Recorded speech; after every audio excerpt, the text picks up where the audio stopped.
Nagapadayon kita mga kauturan kag kaabyanan kag aton nga napamatian ang Salmo 51. Balasahon naton para sa sini nga adlaw nga ginhatagan naton refleksyon paagi sa isa ka musika. Okay, kag sa subong share naman kita sang mga mensahe nga aton nga na baton online paagi sa aton nga mga connections sa nanari-sari nga mga accounts nga ginasunod naton kag nagasunod man sa aton katulad abisang sa Twitter, sa Facebook, sa Pinterest, sa Google kag sa iban pa nga mga palaagyan agod nga makabaton kita sang mensahe online. Ang sa Twitter nga mensahe nga ato nabaton gikan mismo sa account ni Pope Francis nga amo ang Pontifex nga ginasunod man naton paagi sa aton account nga NRC is inspirational. Ang mensahe nagikan sa aton Santo Papa nagasiling, pangamuyuan naton ang simbahan agod nga siya makabaton gikan sa Espiritu Santo sang grasya kag kusog agod nga makapatigayon sang reforma sa kapawa sang Ebanghelyo. Amen. Gikan sa mga sumulunod ni Pope Benedict XVI nga aton sadto Pope Emeritus, ang mensahe nagasiling, tanan kita resulta sang panghuna-huna sang Dios. Ang tagsa-tagsa sa aton ginbuot, kada isa sa aton ginahigugma, kag kita tanan ginakinahanglan gid. Okay, no? Ang masunod ang nagikan kay Sister Luz Aguilar sang Arevalo Distrito sining siyudad kag katapo man sang aton nga Arevalo chapter. Kag ang iya nga mensahe iya nga ginapalambot kaupod man sang iya bug-os nga panimalay.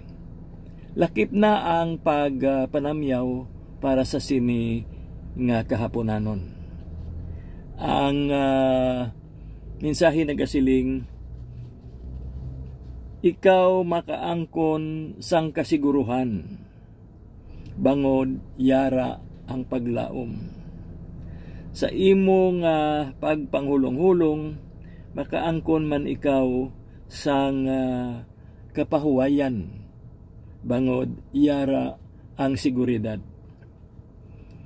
Sa kaangtanan sinibasahon naton ang libro ni Job dira sa kapitulo 11 versikulo 18. Okay, sa aton nga pagpadayon na may pakigambitan kita nga panghuna-huna nagikan mismo kay Pope Francis. Kag siling sang aton nga balaan nga amay, kita nga mga nag-edad na malapit sa kasing-kasing sang aton nga simbahan. Kaya sa pihak sang mga hindi maayo nga mga butang kag kabuhatan nga nagaluntad sa aton nga palibot, may yara gihapon mga pamaagi nga sa diin ang aton nga kahimtangan sa aton nga sosyedad sarang mapasulhay. Kag kita tanan na may mga sitwasyon nga nagapakita nga sa pihak sang sikway sa aton sa gihapon na may mga bugna kita nga ginalantaw nga sarang naton madangpan.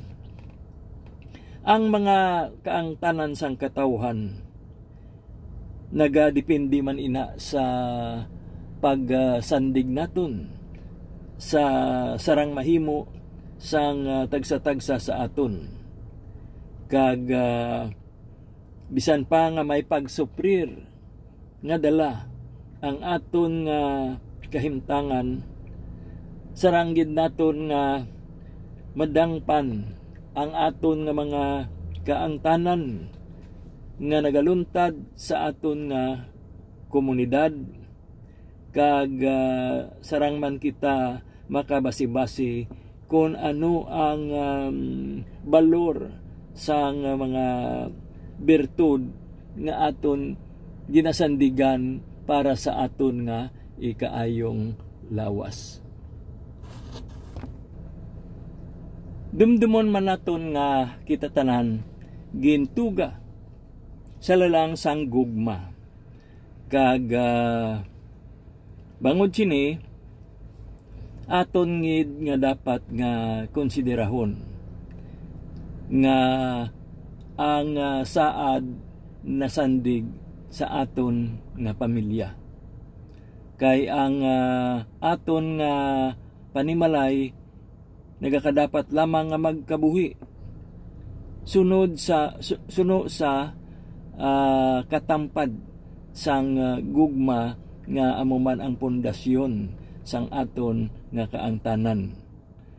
Kag may mga commitment man kita nga gina-welcome gid naton, ginaabi-abi naton, kag sa paghatag naton sang aton nga pagtatap sa tanan nga katapo sang aton nga panimalay. Yara sa gihapon nagaluntad ang saad nga aton nga i-share, nga aton nga kabigon bilang obligasyon naton para sa tanan nga katapo sang aton nga panimalay sa mga ginikanan sa mga kabataan kag kaapuhan.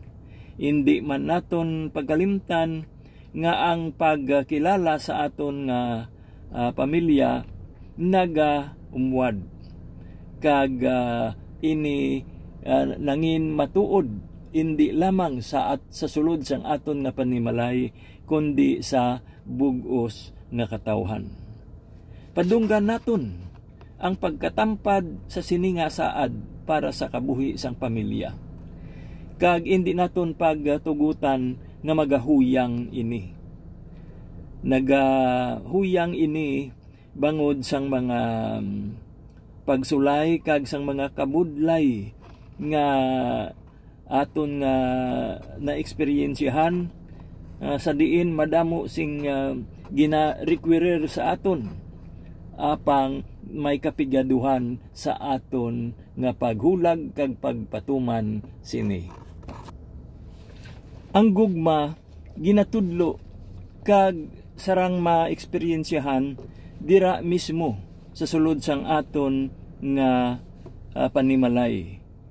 Ang pagtudlo sini base man sa aton nga pamilya nga sa diin may puluyan kita nga ginaluntaran, mas labaw pa sang sa matun-an naton didto sa mga buluthuan. Kay didto limitado lamang ang aton nga inuras. Apang diri sa aton panimalay diri gid kita nagahinguyang sang madamo nga mga tinion kag inuras. Gani nga kinahanglan naton nga patigayunon nga mapreserbar ang dungog nga dala sang pagkatampad sa gugma.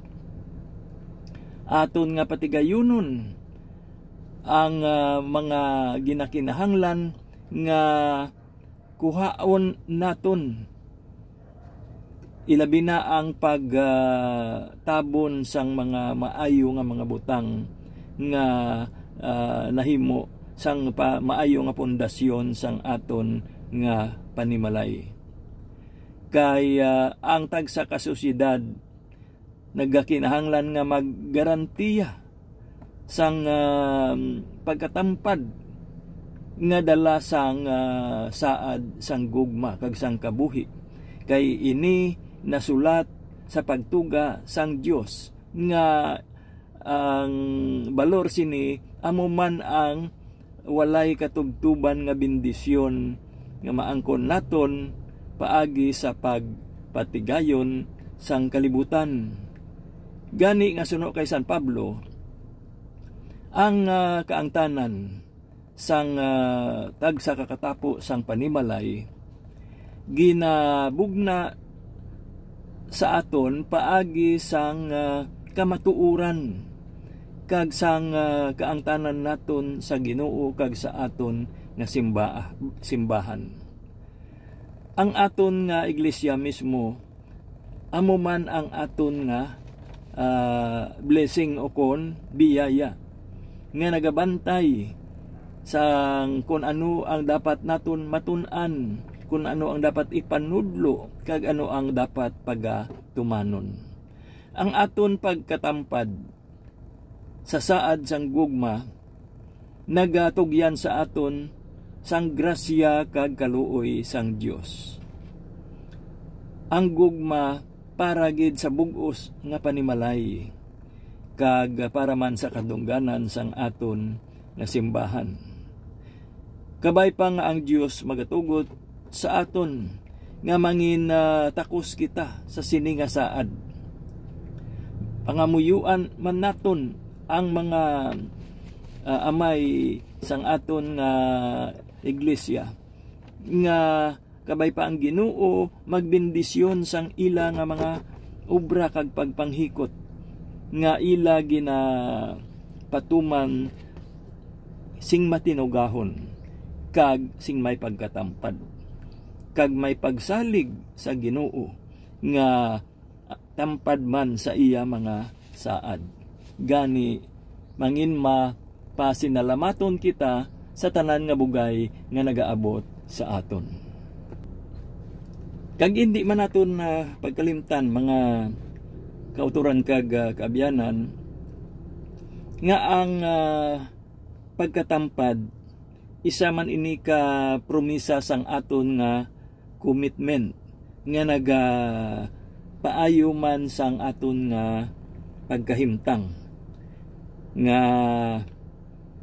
kita may pagsalig nga aton gid nga mapakig-ambitan ang kamatuoran kag ang paglaom nga dapat kultibaron naton sing may paghiliugyon.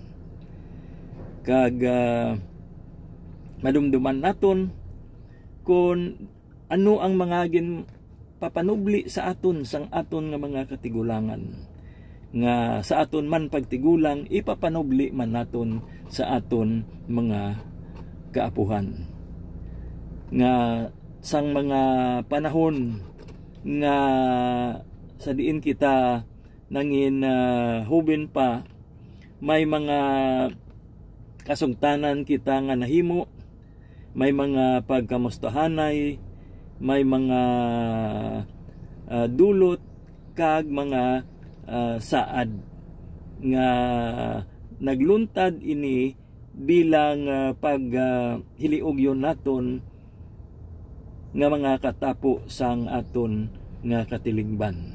Ilabi na gid sang aton nga panimalay. Kay sa aton nga pagtililingob may mahimo gid kita. May sarang kita nga maangkon nga katigayunan sang aton bug-os nga kabuhi.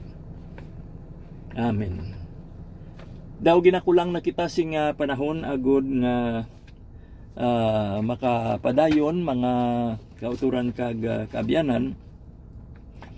Gani sa sini nga bahin sang aton nga programa aton nga pangamuyoon ang pangamuyo para sa panimalay. Sa ngalan sang Amay, sang Anak kag sang Espiritu Santo.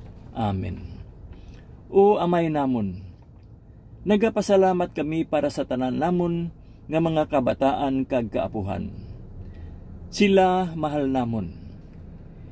Ginoo, imo nakilala ang ila mga tagipusoon. Imo nahibalaan ang ila mga kabakod kag ang ila kahuyang, kag ang tagsa ka butang bahin sa ila. O Dios namon, ginapangamuyo namon nga imo sila pahilapiton sa imo. Magpahayag ikaw sa ila. Ipakita sa ilang ila pagkakinahanglan sa imo, Ginoo. Angkuna ang ila mga kasing-kasing kag pun-a sila sang imo espiritu. Kabay pa nga ikaw, Ginoo, ang ila pangitaon, labaw pa sang satanan nga mga butang. Nga sa ila pagbugtaw sa aga kag pagtulog sa gabi, yara ikaw sa ila panghuna-huna kag tagipusoon.